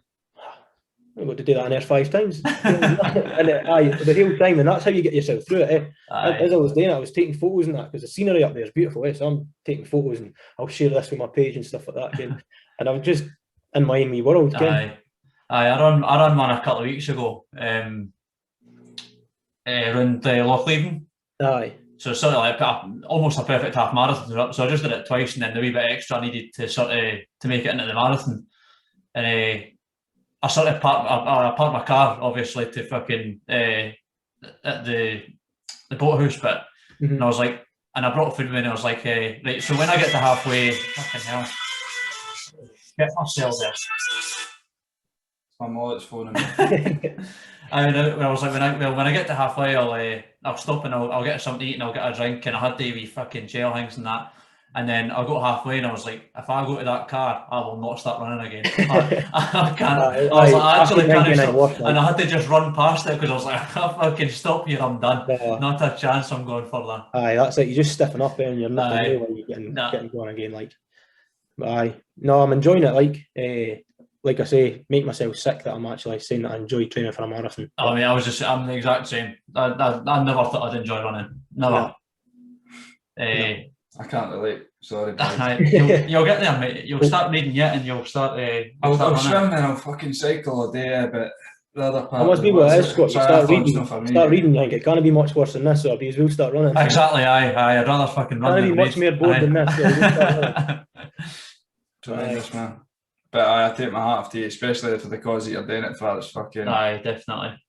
I hope you hit. What is your target now? 3K. Aye, 3K. Aye, so I'm sitting at £2,660 as we're recording. That's fucking mental, man. We'll breeze that. So aye, my original target was 750. So we've absolutely smashed it. Blitzed it, aye. Aye. Okay, you've got people coming on donating £100 and that. One of my mates donated £20 and then a few weeks later, £45. Aye, I'm like, are you just donated again? He's like, aye, I've seen you running and that. I'm getting sore legs looking at you, so so the support has been absolutely unbelievable, eh? So I couldn't thank everybody enough, like. But I will definitely put it on the page when we're advertising for this on Sunday. Gear on Instagram as well. Obviously, you've only got the Facebook, but we'll put it on there as well. Hopefully, you get a couple of donations. I'm not gonna lie, we're not massive. Aye. We will be though. We'll be honest. Like, that's the only reason I'm doing this is for the fame. Right. But that's been fucking tremendous. That has been Chris, aye. And I really enjoyed it. We'll definitely get a pint at some point. After the marathon, we don't know how to affect your training. Oh no, that's it. That's it. Got some title celebrations this weekend, but after that, we'll maybe no go for a pint. So just before we go, that one bit of advice you could give to anybody listening, what would it be? Can I go for 2? Is that all right? Fucking right. Fucking hat trick if you want. I'll go for 2. One thing would be stay busy, give yourself goals. That's one thing that I'm not looking forward to after I complete this marathon. It's just gone back to right. What do I do now? Pulling that gap again. Personalities that I've got to have something to aim towards, and if I don't, then I start thinking, what's the point? And no, having something to aim for is massive. Again, whether it be starting a new hobby or whatever. And just seeing yourself get better at something, that's massive. So set yourself a goal and keep yourself busy would be one thing. And another thing is just maybe a sort of something to live by, a wee bit of a motto that I try and live by is if you can't change the outcome, don't worry about it. Or try not to worry about it. It's a lot easier to say than done, but it will change your life when you start looking at things like that. Again, your car fails an MOT, you can't change it, get it fixed. Again, I don't know, your missus has fell out with somebody, you can't particularly change it, just get on with it, help her through it. Again, it's just one of these things, if you can't change the outcome of what's going on, you shouldn't be spending too much time worrying about it, because it's not going to get yourself down and get yourself worrying and anxious. So that's one thing that since I've started living by that motto, it's helped a lot. Like, aye, 100%. I will. If you're at Scorn, mate, fucking Goliath is literally next door. If you're looking for someone after you're running, if you want to fucking give fucking Harris a message or whatever, I'm sure we're fucking more than happy to hit you in. Aye, definitely. If you fancy, I've thought about it. Like, thought of getting kneed in the face gives me the fear. Eh? Oh, mate, jiu-jitsu only. I've come to that conclusion as well. I'm not to get punched in the face, man. My shins can't handle kicks, like. Oh no, you just stick to the boxing. It's all right, but that's literally next door, mate. So I definitely would be interested in that. Like, and I can see me and you getting on quite well. Aye, definitely, mate. Definitely. Hobbies and stuff like that. So I will definitely get fucking books and running.